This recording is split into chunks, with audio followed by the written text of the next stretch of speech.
শুভ সোমবার বন্ধুরা, স্নান করে রেডি হয়ে নিয়েছি বাবার মাথায় জল ঢালবা বলে। তো চলো বাবার মাথায় জল ঢেলে নিই। দেখো বাবাকে স্নান করিয়ে সাজাচ্ছি আর সব ঠাকুরকে সাজিয়ে নিয়েছি।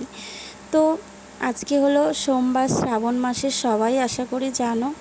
আগে আমি প্রত্যেক বছর তারকেশ্বর যেতাম বাবার মাথায় জল ঢালতে।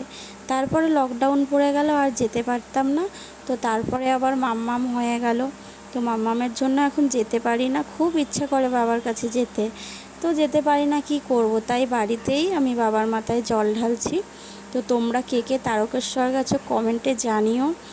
আর দেখো আমি বাবাকে সাজিয়ে জল ঢালছি, আর এই ভিডিও শ্যুটটা তোমাদের দাদাভাই করেছে। এরকম করে আমি স্ট্যান্ডে বসিয়েছিলাম, ঠিকঠাক আসছে না বলে।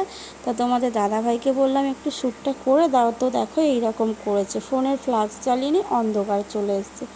যাই হোক, তোমরা একটু কষ্ট করে দেখে নিও। আর আমার বাবাকে কি সুন্দর লাগছে দেখো, সাজিয়েছি, সত্যিই অসাধারণ লাগছিল। তো বাবাকে মনের ইচ্ছাগুলো সব বললাম। দেখি বাবা কবে টানে, বাবা আমাকে কবে নিয়ে যায় আবার তারকেশ্বরে। তো বাবা সবাইকে ভালো রেখো, সুস্থ রেখো, আর সবাই ভালো থেকো। দেখো আমি ঘন্টা বাজিয়ে নিলাম, পুজো কমপ্লিট করছি।